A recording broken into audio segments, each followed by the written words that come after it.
Hey guys, what's going on? It's me, ChickenS0up. I recently played through the Messenger, and I actually completed it, so I would like to talk about the game itself. I had a lot of fun with the Messenger, and this is just going to be essentially a review for the game. I like to do these little edited down reviews and stuff because they're convenient, they're nice, I like talking about games this way, I like having the kind of critical mindset with it. And yeah, that's about it. So we're going to get straight into it. Now, how I like to do my reviews, since this is actually the very first one, I like to review games in three specific ways.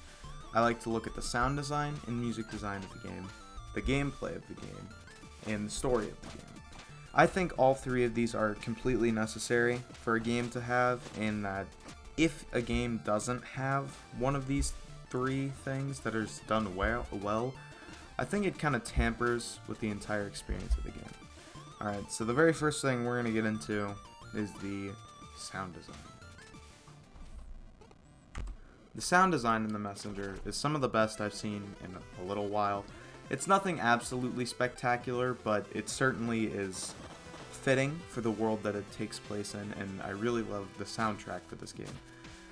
I like the sound design for this game a lot. It fits in with the world, and not to mention there's a lot of details here that the developers didn't have to do, but it means a lot more when you realize that they did them. Like, for example, the music in the game, there's two versions of essentially one song in this game. I will not say why, because it's kind of a spoiler, but there is essentially a lighter version of the song and a heavier version of the song. And what I mean by that is, the lighter version has less instruments and overall sounds in it, and then the heavier version has more instruments and it sounds more in depth. And I really like that because it not only fits with the pacing of the game, it fits with the story that the game is trying to tell. Now, the main thing that I really like about the Messenger's sound design is those details, like I said. For example, if you go underwater, it doesn't just simply cut out all sound or keep the sound playing normally.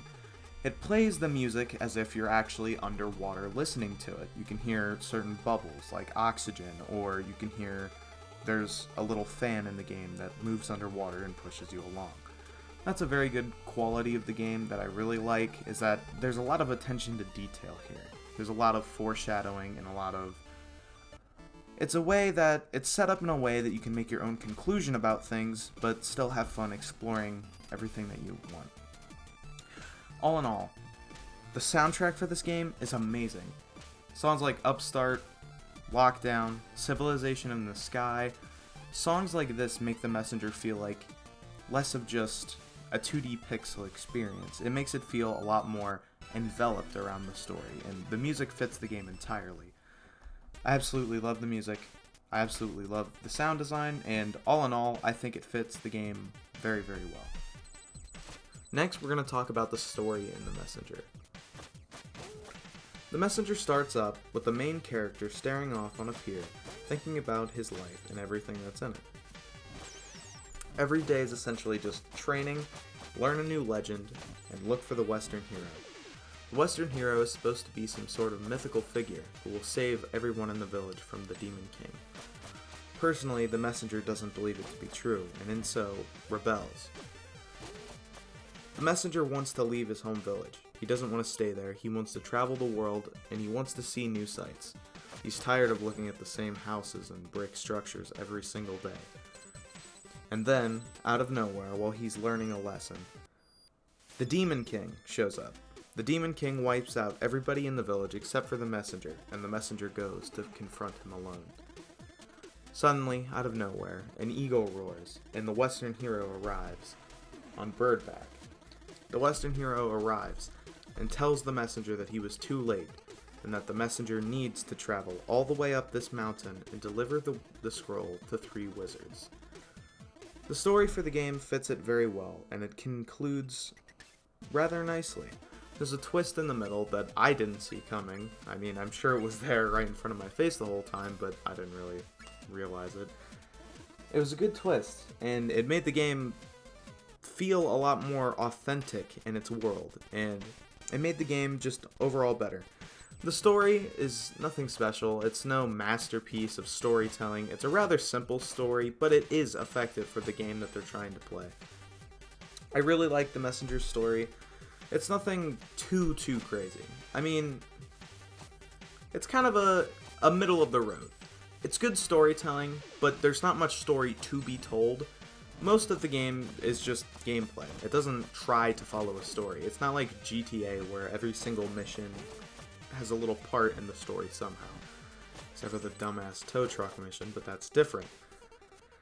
The Messenger constantly wants the player to not only play the game, but think about the actions in the world behind it. And it's all in all a good story. Next, we're going to talk about the gameplay of the Messenger. The gameplay of the Messenger is quick and responsive. It's fun, and there's many moving parts that you're thinking about just every second. The wingsuit, for example, that you get later on in the game, when you hold A and you glide. It's a very simple concept, but the amount of ways that you can use this wingsuit really make the game more interesting. Makes all the more mechanics fun. For example, there is, I don't know the exact name, but if you press B on a controller, it'll activate this little grappling hook that'll pull you towards a wall. It doesn't do much, but the things that you can do with this grappling hook is what makes it fun. Yeah, you can grab onto a ledge, but if you grab onto the ledge and press A, you might be able to hit something and cloud step up a level.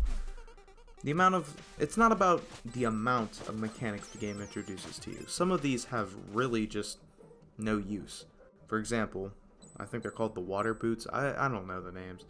If you hold RT on a controller, the Messenger will charge up and will be able to run across water. This is only used once or twice, maybe 3 times in the game, and it's really just not that important. So not everything here is a hit or miss. But all in all, the mechanics and gameplay of the Messenger is fun. And here we go. We're going to talk about the best part of the Messenger wholeheartedly, at least for me. The 8-bit and 16-bit differences. So the way that the Messenger is played is that there's actually 2 ways to experience the game. An 8-bit way and a 16-bit way. I don't want to spoil the game, so I will not tell you how you actually access these things, but both is integral to the story. The 16-bit part of the game actually has differences from the 8-bit part of the game, and you have to travel between the two consistently to actually make your way through the story. That is awesome. I love oh my god, I cannot speak. The difference between the 8-bit and the 16-bit aesthetic. It just fits perfectly within the game. It's fun, it's cool, and they really actually care about these things. It's not the same music every time. When it's in 8-bit, there's different music. When it's in 16-bit, there's different music. It's remixes of the 8-bit, because you start off the game in the 8-bit mode, but it doesn't change or hinder the experience at all. It's very cool that you can play in both styles of the game, and that you actually need to. It is absolutely insane, and it is probably my favorite thing about the Messenger in general. Essentially, all in all, very good gameplay. It's fun, it's responsive, and I think it's probably better than Ninja Gaiden, which the Messenger takes its gameplay from. I think that the Messenger actually does it better and way beats its predecessor in that regard. So, the gameplay, very good, very fun. Has a couple downsides with mechanics that you don't really need, or, certain items that you don't really use, but all in all, it's very good, and I thoroughly enjoy it. Lastly, I would like to talk about my complaints with the Messenger. My biggest complaint with this game is right in the middle. The game just drags on.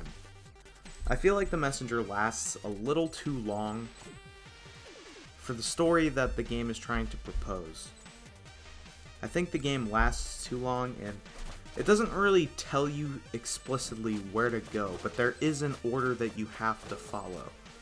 Like, it's trying to give you the illusion of free choice, but it doesn't do it in a way that it actually feels like you have free choice. you can tell that the game wants you to do the specific things in the specific way, although it's not trying to impose that on you, but it's how you have to follow. I feel like the game almost has an identity crisis in the middle, where the game doesn't really know what it wants to do, but it knows that it wants to be the same game that it was before. After this nice little plot twist, which I will not explain, as you already know, the game kind of takes a different path, and I think that the developers of the game were a little bit scared when making that different path. I think that they wanted it to make sure that it was still fun, but it wasn't different completely. So it still has the kind of linear level design where you have to keep going through and spikes do, half your health bar, all of your health bar. However, it wants to give you almost a free choice on where to go. Now, you really can't do that. You have to follow it almost specifically in one order, otherwise you get lost and you have no idea what to do, and if you don't use a guide online, it's going to take you probably 2 or 3 hours to figure it out. This game, I think, probably would have taken me about 30 hours if I didn't use an online guide for some parts. That's really my only main complaint with the game, honestly. It's just, I didn't like how it kind of turned in the middle for no reason. It didn't really it made sense story-wise, but gameplay-wise, it kind of changes up. And there's a lot of good and bad with this. The good being the 8-bit and the 16-bit. You're allowed to switch between those two at will. However, the game kind of wants you to go somewhere. Well, it doesn't really want you to go there. It kind of wants you to be at its hands, but it doesn't really want to commit to letting you go wherever you want. And that's my biggest complaint. All in all, that's really the only issue I have with the game. Otherwise, it's a completely fun experience that I thoroughly enjoyed. And here's my final rating. The Messenger I give a B-. It's a good game, it's nothing exceptional, but it's definitely worth your time, and I would recommend playing the game. Alright, this was the very first ChickenS0up review. I'll see you guys in the next episode. Peace.